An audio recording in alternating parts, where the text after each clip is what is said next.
a few words on Dream of Reason, Anthony Gotlieb. I've been reading through this book for months now. That's first of all because it's the system we use. I tell them things and they do tricks, and we all listen to an audiobook or other. Then I do some reading on Kindle, various parts of the day, some change in profile, in domain. This is philosophy. Anthony Gotlieb, he works for The Economist with that. That's a fabulous recommendation. The Economist, the best media source in the world. And a fabulous book indeed. This is disc number 10, so we have another 10 or so to go. So next year we'll still be talking about this, I guess.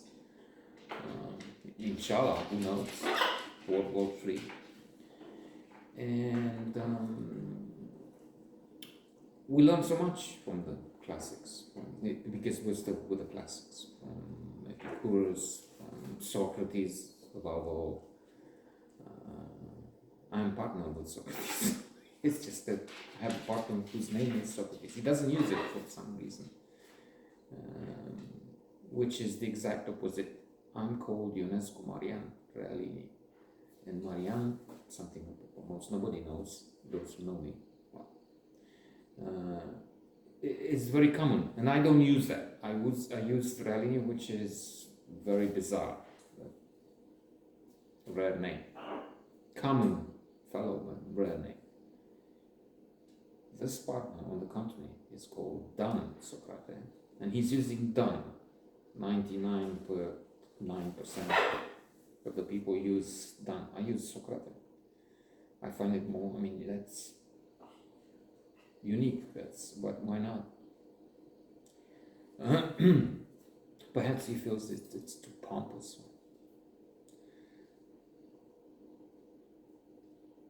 That's good, in fact. Plato, of course, and Pythagoras, and many of the others. Laughing because in the book, of course, the accent, the emphasis is on the serious things, on their teachings, on how the Stoics saw life. You have to take what happens and don't wish for anything else. Wish for things to happen just as they do, and not want something or wish for what you already have. Things like that. Very reasonable. Although I didn't know that, they insisted on faith. They were very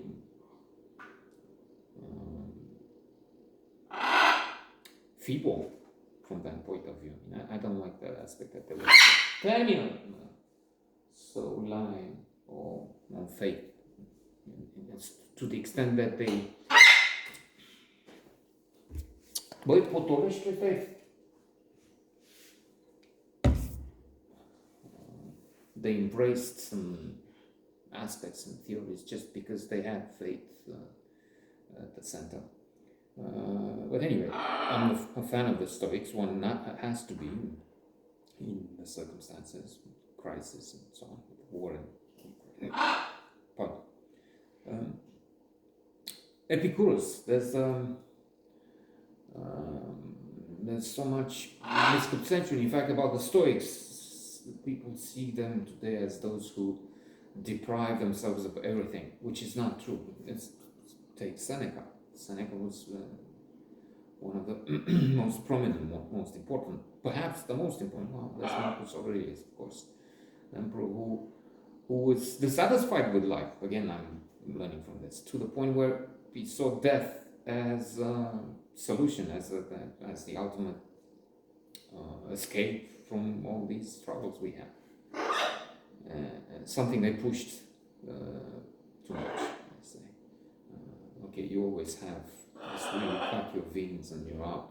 And that's what you should do if life doesn't fit the rules matrix you design. So, no, the Stoics were not. Seneca was one of the richest men of his day, of ancient times, which was a paradox, and sometimes it used as a criticism. I mean, he said, wealth doesn't matter.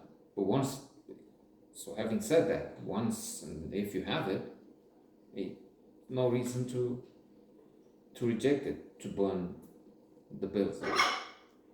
There were no bills then. Coins. Melt the coins away. He didn't say that, I'm just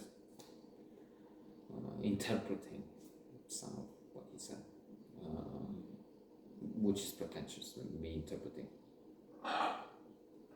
Big philosophers, great. Epicurean.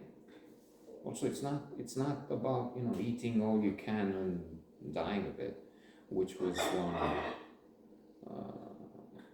sardonic view of doctrine. Indeed, they the Stoics insisted on ataraxia, tranquility. Then also the life which is